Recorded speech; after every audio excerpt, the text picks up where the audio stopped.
Gotta be true to yourself. In a world there's nothing else. Gotta play the game right, gotta make your path. You scratch, you dig, you lay in your ground. You bustin' your rounds, nobody gon' stop you. No ops, no cops, everything about you. Looking good, you good, she good. Y'all people really wanna know the reason. What's that? It's just that ripple effect. That karma come back quick.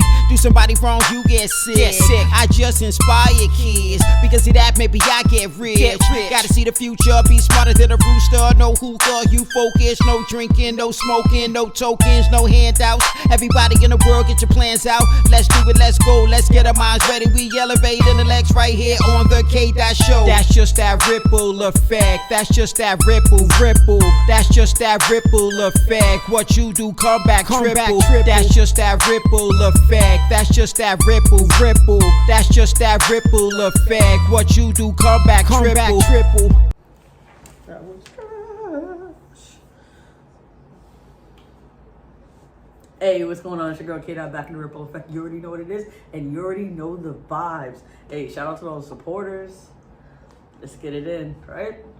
Listen, it is Motivational Monday. That's right. So I'm here to tell you, no matter what it is, your dream, your passion, your goal, your vision, the reason why you're put on this earth, make sure you're doing it today, right? Even if it's on the smallest level, even if you're saying, you know, my dream is just so lofty, you know, it's so crazy, like, to think that I can accomplish it.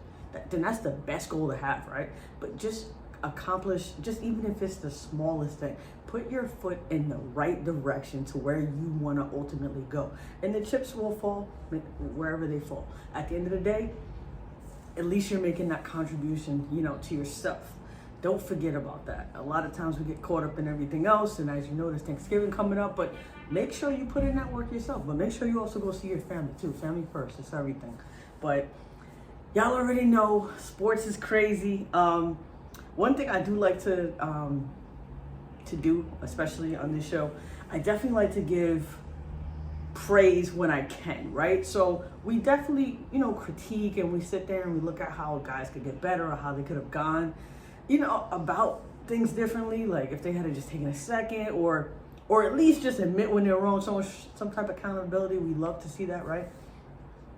But I'm saying all that to say this. Listen, shout outs to Kevin Durant. You know, everybody gets on him for a lot of things, and sometimes it's rightfully so, and sometimes it's like a little like, okay, chill. Like imagine if somebody was recording everything you said. Like, you know what I mean? Like there's some things you might want to take back, you know, and it's naturally don't want to be defensive if that's the way you feel. Like everybody's just got something negative to say constantly, and it's not even anything positive.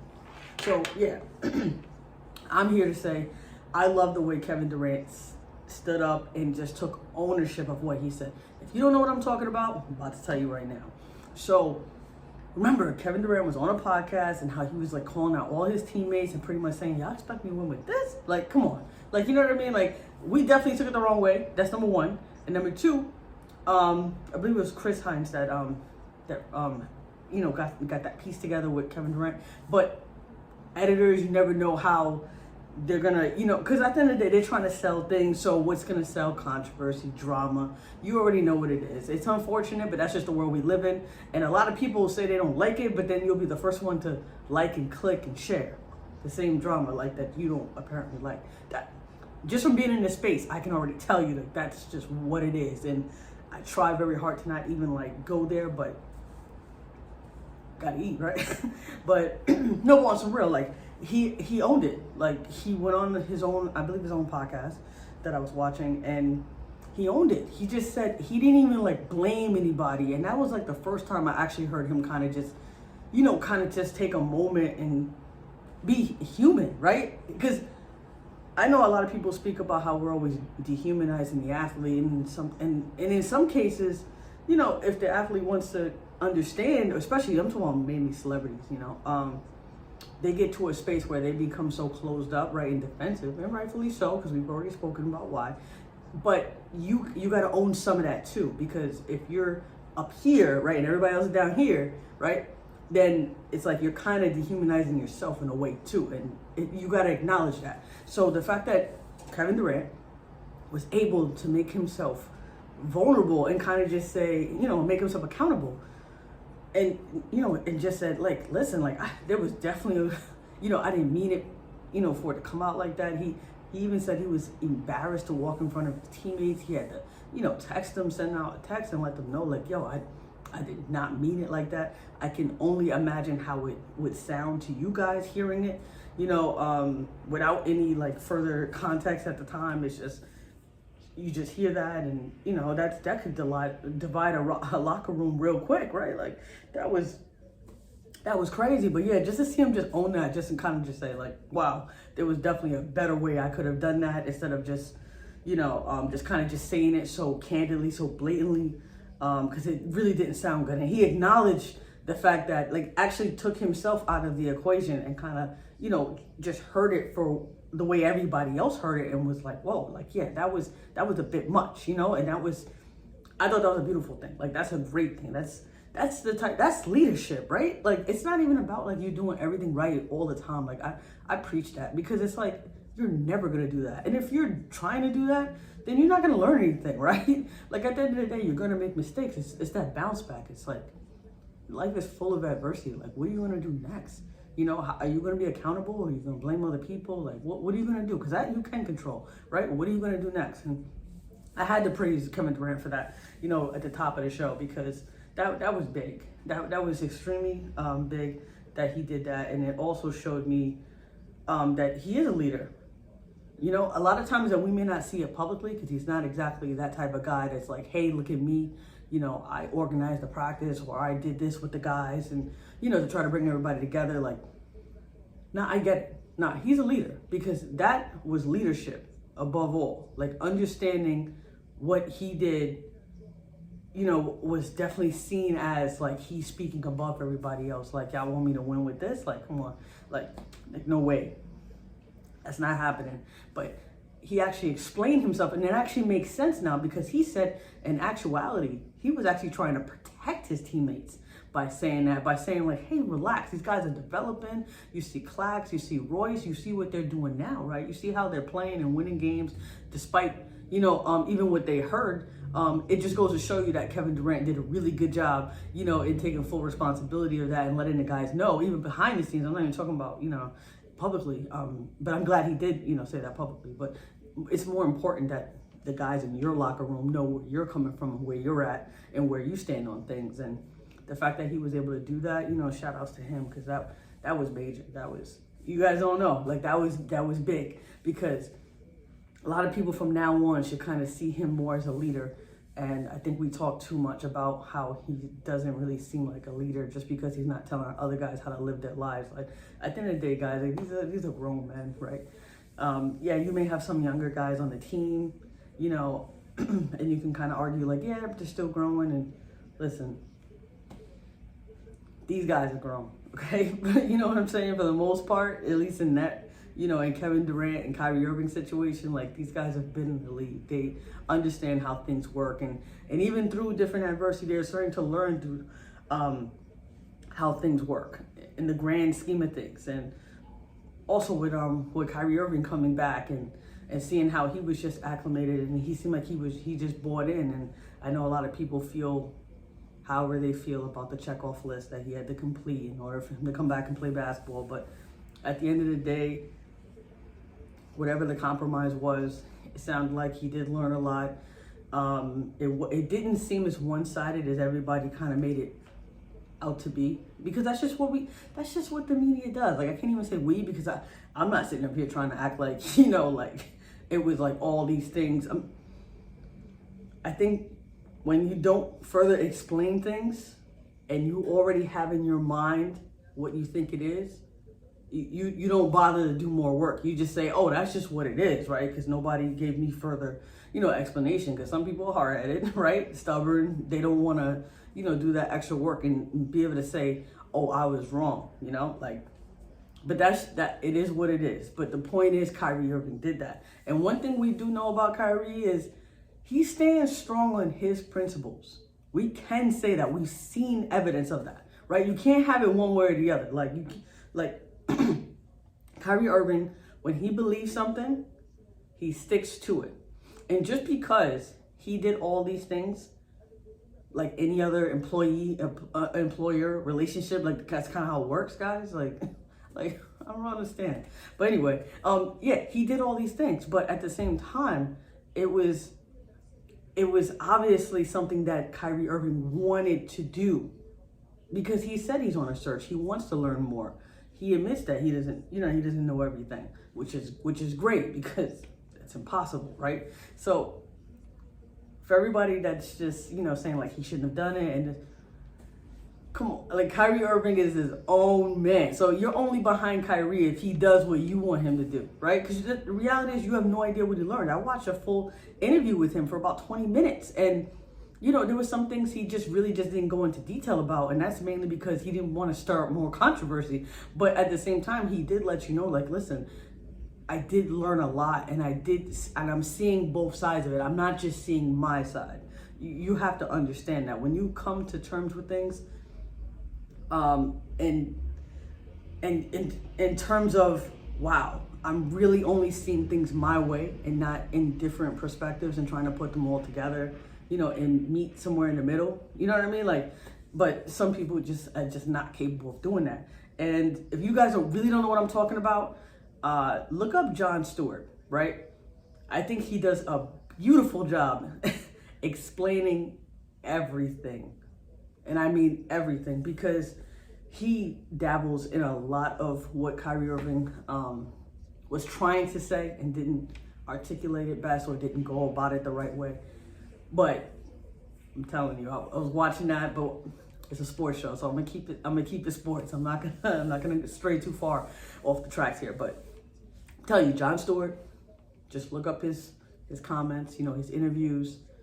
The dude does a phenomenal job on many fronts. It's not even just this one situation that we're talking about. But yeah, just to get off the Nets real quick, I have to get this out of the way as well. Lakers, we have to talk about Anthony Davis and what he's doing. He's putting up video game numbers. LeBron is out with a groin injury. As you know, that's a repeat, right? He is getting older. He's in his 20th season. I really don't expect LeBron James at this point to be playing every single game. You shouldn't either. It's just unrealistic, expectation. Russell Westbrook still coming off the bench. He's giving you a solid 10 and 10. Like, this is what this man does. And shout out to the Lakers for figuring it out, no matter whether LeBron James is playing or not. Because at the end of the day, this man needs a break. Like, he was not expecting to do all this work at this stage at all. So it is what it is. But y'all already know. Am I gonna talk about my Knicks? And no, I'm not gonna do that. I'm not gonna do it. It's not enough consistency. But anyway, NFL. We were just talking about accountability, so I might as well just go into this story first. We're talking about Zach Wilson. All I gotta say is I'm sorry, Jets fans. I did a bad thing. Like, I lied to you guys, and I wholeheartedly apologize for that. I did say you guys were gonna be okay. I told you guys to pump the brakes, relax. He's a kid. I don't mean to say like a kid, like he's not a grown man, but he's still growing. He's still learning. He's young enough where I can say that, But there's a few things that I believe a quarterback should have and shouldn't still be trying to go through, especially in the New York media. It's like some of these guys really just don't get it. I don't know if they just don't want to get it because they're too caught up in their own way, or because when they talk to the media, they're so coiled up like a snake. The minute they say something, they just attack, and without even thinking, right? So if you don't know what I'm referring to, it was after the loss, and that game was like brutal to watch. If you was watching the whole thing, God bless you, because it was brutal. Very defensive heavy, right? At the same time, it was good if that's the type of game that you enjoy. If somebody had the gut out that win, excuse me, I don't know if anybody was expecting the walk-off touchdown, after the punt return. I don't know if anybody was expecting that by the Patriots. I know I wasn't. That was pretty crazy. And how the defense did their thing, you know what I mean? I'm speaking for the Jets. You cannot make any complaints about the Jets defense. Like, you can nitpick here and there, but the Jets defense that's what you're looking for. That's what you want. Cowboys defense, that's what you want. That's what you're looking for, right? So I say all that to say this, really. Like, it's just so aggravating. Zach Wilson had a bad game for a lot of different reasons. And a Belichick defense is not easy. I mean, they just have the Jets' number no matter what. They find a way to win. That's always Belichick, though. Finds a way to win. It's not going to be pretty. It's not going to be entertaining by any means necessary. But they're gonna pull off. They're gonna get the job done. Like, that's just the point. And when Zach Wilson at the end of the game, you know, it was the post conference, and of course Zach had to answer a lot of, you know, questions. He seemed very tense. He seemed frustrated, rightfully so. I mean, that was just a frustrating way to lose a game. Period. But his maturity level is just not where you want it to be. When people speak of those intangibles, you know, that you want out of your quarterback, like, people don't understand how leadership is so important. It's so important. And the coach, Robert, he could say that, you know, I don't plan on, you know, benching Zach. That's our guy. That's our QB. Okay. Remember, when they say things, they're literally saying, at this second, at this minute, at this hour of the day, you know what I mean? Like, this is our quarterback. It does not mean that that's necessarily going to be true tomorrow or the next day or the next Sunday or whenever they play again. That's not necessarily true. They're just saying, in the moment, since you just asked me a direct question, who's the quarterback? Yeah, it is Zach Wilson for right now. And I'm not trying to say that to start to say we're trying to bench him real quick. We need to get rid of him. But no, but what you guys should know is Zach Wilson is not acting like a leader. I don't know if he has it in him to really grow from that and kind of see the fact that it's not going to work out that way. And then when they're interviewing receivers, and they're just like, they don't seem to be on the same page. Like, it is what it is. And you never want to show that to the media. You don't want to show that publicly, period. Do whatever you got to do in the locker room, figure it out. But when you come out and you talk to the media, you have to understand that it's about leadership, it's accountability. All you really had to say was, I need to do better. This one's on me, period. And so if the reporter throws you a question that is clearly meant to further divide you, and not just your defense, just you from the rest of the team, because it could be your receivers too, because they're not too happy with you either. You know, when asking you, do you think you disappointed the defense, you know, as an offense? Do you think you let them down? My man was like, nope, real quick, nope, next, like looking for the next question, like, nope, simple. What do you mean, no? You think 3 points is gonna get it done? Come on, man. He said as an offense, right? Not even saying like you as a quarterback, did you let your, he said as an offense. So that could mean your running game, offensive line, like, if anybody has, it's not even just eyes, it's just understanding the score. Like, your defense played a heck of a game. A heck of a game. They almost didn't allow any touchdowns, right? Like, 3 points, like, until that late game, like, that was unbelievable, honestly. And then to sit there and say, no, like, firmly, strongly in your convictions, almost like you were expecting the question to come, and you just completely shut it down and completely, you know, just was like, nah, it wasn't us. Like, no, like, what? Like, even, you don't even have to mean it in the moment, because I just feel like these guys are so emotional sometimes, you know what I mean? Like, when they just want to say it, like, there's just some things that should not be said publicly. Don't sit there and say you didn't let your defense down when you guys only put up 3 points and they only gave up 3. Like, you can't ask for better than that. Like, I don't even know what else to say about that. You should have known to be like, yeah, we did. 3 points is not going to get it done in any game. Like, it doesn't matter who you're playing. 3 points is not going to get it done. And I don't care if it's a team that you guys make fun of. I don't care if it's a team that you guys think they're not going to win. And you can already see evidence of that, because even when you look over to the Giants game, it's like they probably just saw the Lions and they just saw a win. But at the end of the day, you have to go out there and play. Like, it don't matter what's on paper. You have to go out there and you have to put some plays together and win, especially against a hungry team. If anything, a team that's not winning very well, they're even hungrier to win, right? I think the Giants somehow got complacent, but to go back to Zach Wilson, like I said, Jets fans, I'm sorry, I really do, I really am, because I don't know how you fix that.